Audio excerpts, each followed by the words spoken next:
Assalamualaikum warahmatullahi wabarakatuh. Waalaikumsalam warahmatullahi wabarakatuh. Perkenalkan, kami dari kelompok 3. Nah, di sini kami akan mempresentasikan tentang hakikat ejaan, sejarah ejaan di Indonesia, dan jenis-jenis ejaan.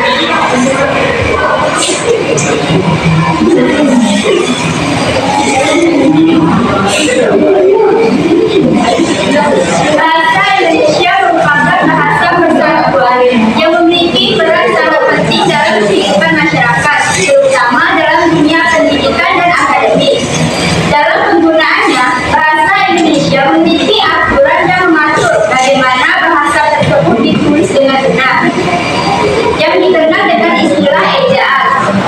Ejaan menjadi pedoman utama dalam kegiatan tulis-menulis agar informasi yang disampaikan dapat dipahami dengan jelas, tepat, dan tidak menimbulkan kesalahpahaman. Dalam konteks akademik, penggunaan ejaan yang baik dan benar menjadi hal yang sangat penting. Hal ini dikarenakan bahasa tulis dalam karya ilmiah harus bersifat formal, sistematis, dan sesuai dengan kaidah kebahasaan yang berlaku. Tanpa adanya ejaan yang baku, maka suatu tulisan akan sulit dipahami dan berpotensi. Hakikat ejaan. Ejaan merupakan seperangkat aturan yang mengatur cara penulisan bahasa, termasuk penggunaan huruf, penulisan kata, dan tanda baca.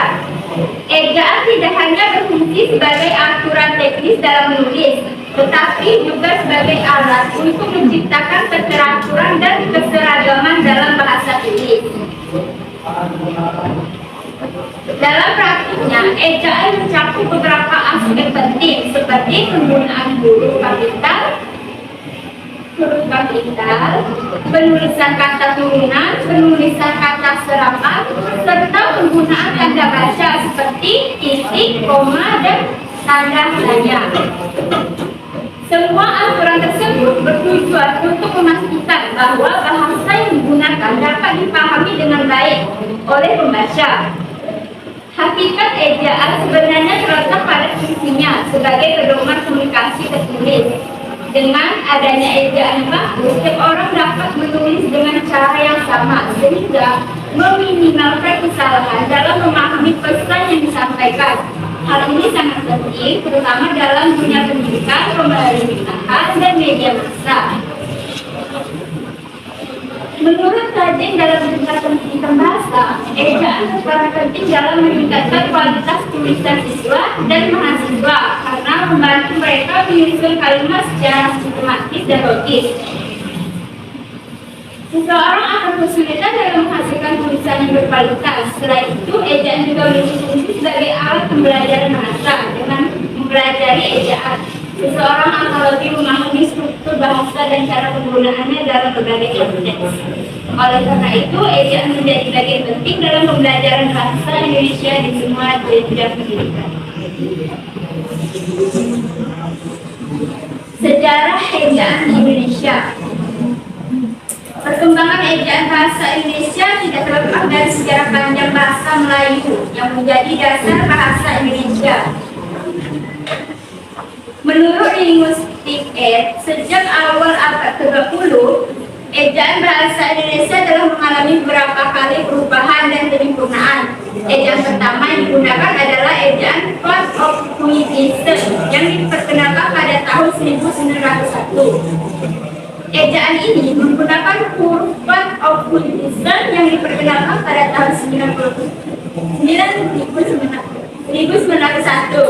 Ejaan ini menggunakan huruf Latin dan masih dipengaruhi oleh bahasa Belanda.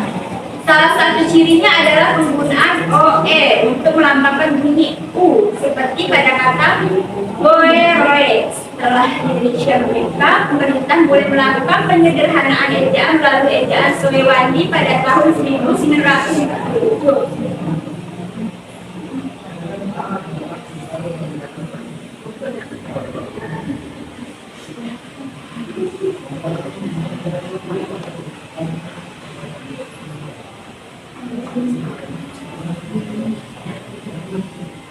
Jenis-jenis ejaan sempurna berlaku di Indonesia.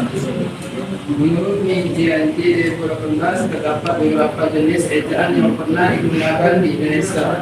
Ejaan Fall of Wilson merupakan ejaan pertama yang menggunakan huruf Latin dan masih dipengaruhi oleh sistem penulis Belanda.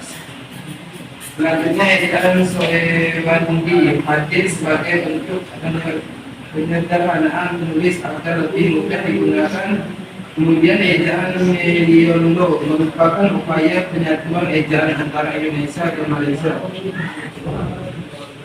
Meskipun tidak sempat diterapkan secara resmi, setelah itu ejaan yang disempurnakan EYD digunakan sebagai pedoman resmi dalam dunia pendidikan dan pemerintahan. Saat ini ejaan yang berlaku adalah pedoman umum ejaan bahasa Indonesia UEB sebagai penyempurnaan dari ejaan sebelumnya.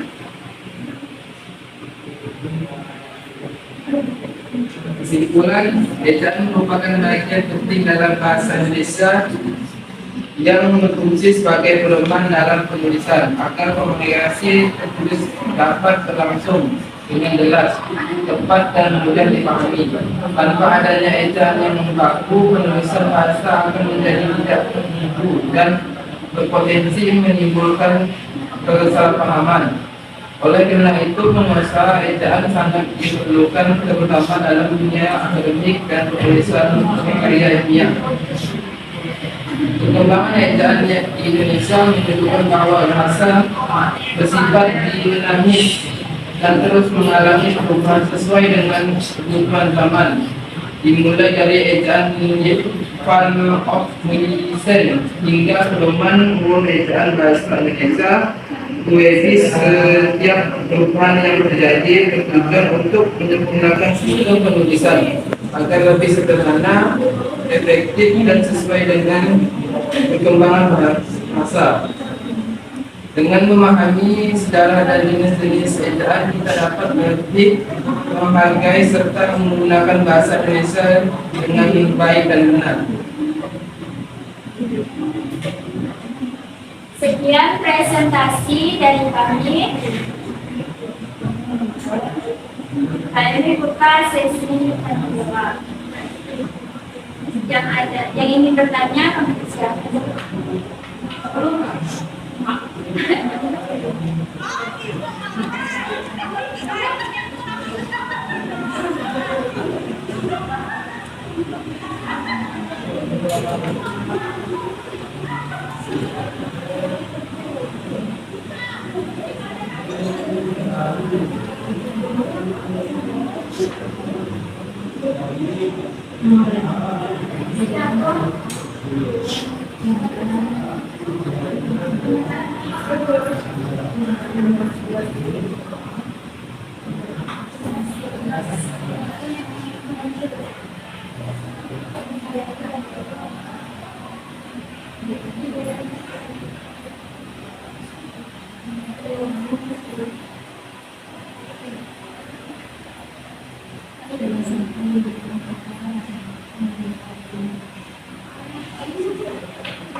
Waalaikumsalam warahmatullahi wabarakatuh.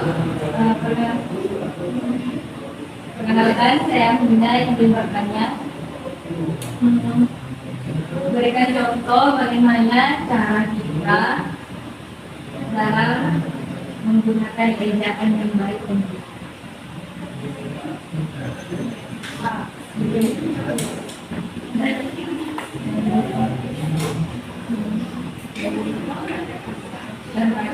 Berikan contoh bagaimana cara kita menggunakan ejaan yang baik dan benar.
Saya akan menjawab pertanyaan dan nilainya. Contoh bagaimana cara kita menggunakan ejaan yang baik dan benar. Pertama, penggunaan huruf kapital.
akan menjelaskan tentang penggunaan huruf kapital.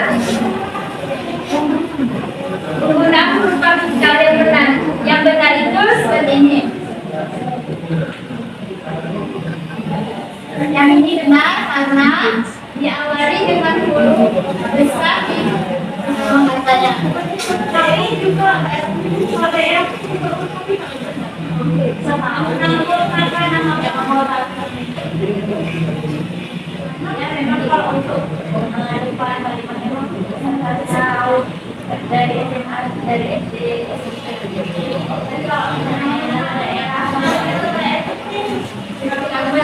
tapi kalau kalau pengiama PK, kasih BK, terkapar di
Jadi, seperti ibu pergi ke pasar, itu kalau digabung itu salah.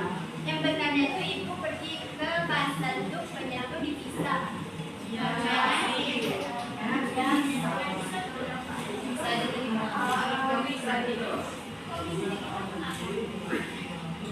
Jadi seperti Bapak bilang kemarin.